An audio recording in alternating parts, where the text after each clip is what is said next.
Trump unexpectedly slashes tariffs to a record low for China. Could this be the biggest shock in the US-China trade war?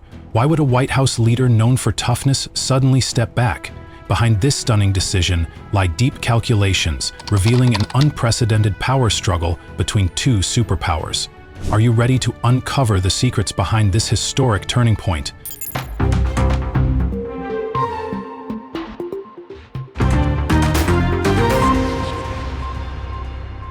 On the 12th of May in Geneva, a peaceful city by Lake Geneva in Switzerland, the world was struck by shocking news.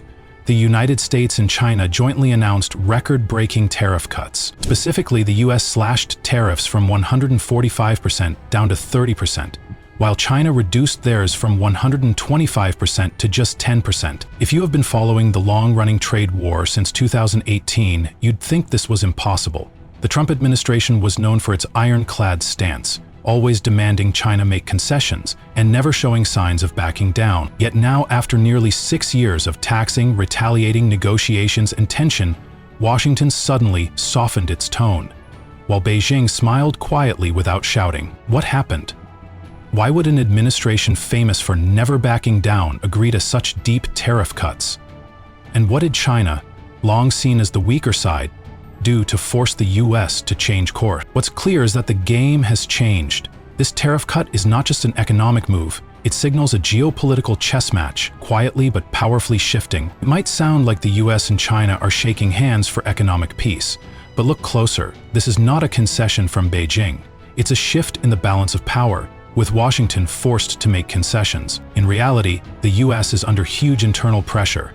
The high tariffs once meant as a warning have become a double-edged sword, pushing prices higher, sparking soaring inflation, costing American farmers their markets, and leaving industrial giants desperate for parts from China. The cornering the opponent to force negotiation tactic, effective with some countries, has failed against China. And Beijing? They didn't scream or retaliate loudly with tariffs. Instead, they stayed calm and patient, gradually shifting the situation with softer policies. The result, not only did China avoid collapse, but it also elevated itself to the level of a true equal rival, forcing the US to come to the negotiating table on new terms, no longer dictating, no longer setting one-sided conditions. The May 12th announcement was about more than tariffs. It introduced a new consultation mechanism where both countries will discuss highly sensitive issues, from China's holdings of US government bonds to intellectual property rights, market access, and even technology transfer, a topic the US had firmly resisted before. In other words, the trade battlefield no longer allows for imposition. Instead, a new game is unfolding, one where both sides must carefully calculate every move, and China has forced the US to play by fairer rules. Immediately after the shocking tariff cut announcement, the global financial markets seemed to breathe a sigh of relief. Stock prices bounced back. Indexes that had plunged during tense days gradually recovered. Businesses, especially international corporations, welcomed the news, seeing hope that supply chains might stabilize after months of disruption. But don't celebrate too soon. Many experts and analysts warn this is not the end of the trade war. They call it a ceasefire, a temporary pause for both sides to regroup and rethink their next moves. Because even with tariff cuts, core issues like intellectual property, technology transfer, and market access remain unresolved and waiting to be tackled. And in this unpredictable political and economic world, who knows what will happen next? In short, the world can rejoice in temporary calm, but cannot fully exhale. The game is far from over, and stormy days may still lie ahead. Back in 2018, the Trump administration officially kicked off the tariff war with China by slapping sky-high taxes on hundreds of billions of dollars worth of Chinese imports. The idea was simple: hit China's exports hard to make them hurt, and force them to the negotiating table on America's terms. At the time, many believed this strategy would bring a quick victory. Trump and his team thought that with such a powerful hammer of tariffs, China would soon give in, sign deals favorable to the US, protect American jobs, and rebalance a trade relationship seen as unfair to Washington. But things didn't go as planned. The US expected an easy win by hammering Chinese goods. But China didn't play the usual tit-for-tat game. They didn't just raise tariffs in response. Instead, they took a smarter, less obvious path. Rather than direct confrontation, China focused on special weapons, limiting exports of rare earth minerals, crucial materials for high-tech and defense industries. They also built technical barriers and tightened their domestic market protections, making it harder for the US to pressure them. The result? The US took heavier hits than expected. Consumer prices at home rose, farmers and factories lost key export markets, and giants like Apple, Boeing, and GM faced rising costs and supply chain disruptions, making smooth production a challenge. In short, Trump's hammer plan didn't bring China down, it backfired and hurt America itself. As tariffs went up, domestic prices danced along. Inflation surged from 2023 into 2024, squeezing everyday spending for ordinary Americans. Meanwhile, the 2026 midterm elections loomed closer. In agricultural states, people grew impatient as they couldn't sell crops to China, their biggest market. Industrial states felt the pain too, with factories and workers hit hard by the economic fallout. It wasn't just voters. Major US corporations like Apple, Boeing, and GM raised their voices, pressing the Trump administration to rethink. They wanted a different strategy, not a prolonged tariff war, but a more cooperative approach to stabilize markets and supply chains. Pressure from all sides, citizens, businesses, key states, and politics, forced Trump to shift tactics, moving from hardline to surprising concessions. At first, the US thought China would be easily knocked down by tariffs. They believed that since China relied heavily on exports to the US, tightening the screws would force Beijing to give in, but reality turned out completely different. China quietly prepared early on, not by just reacting rigidly, but by deeply shifting its strategy. They focused on building domestic technology to reduce reliance on imported tech. At the same time, they boosted foreign currency reserves, creating a strong financial cushion. Importantly, Beijing didn't just count on the US market. They expanded trade ties with other regions like ASEAN, Africa, and South America. This helped diversify their exports so they wouldn't be stuck depending on one market alone. This careful preparation and long-term vision left the US stuck in the tariff war, forcing Washington to quickly adjust its strategy. Instead of noisy tariff battles, China chose a different, quieter but highly effective path, like using a scalpel instead of a sledgehammer. China began restricting exports of rare earth minerals, critical materials essential for producing chips, batteries, and even US defense industries. This move was a challenge the US couldn't easily counter. Beyond that, Beijing limited American companies' access to its domestic market, creating more barriers.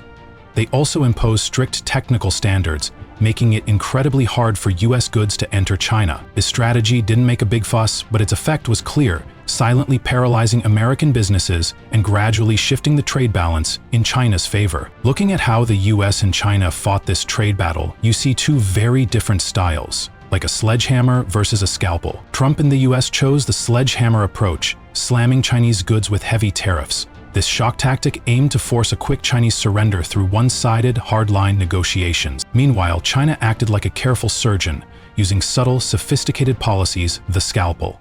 They didn't create noise, but worked quietly to keep stability and stretch the game on their terms.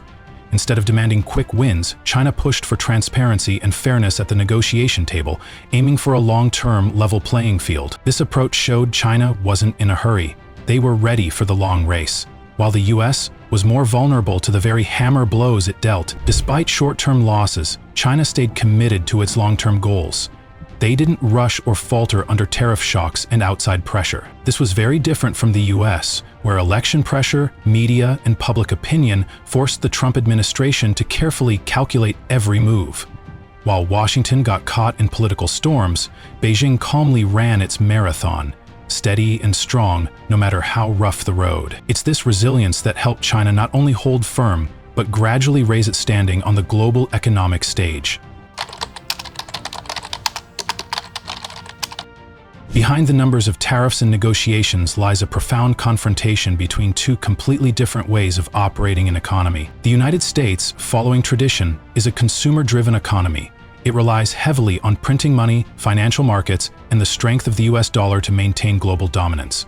Wall Street is the center of power, where the flow of money operates and controls everything. In contrast, China has built a completely different system. It focuses on production, accumulating foreign exchange reserves, and investing heavily in infrastructure, from roads to ports and factories. China controls the global supply chain and relies on actual trade, not just financial market flows. Therefore, the conflict between the US and China is not simply about who raises or lowers tariffs.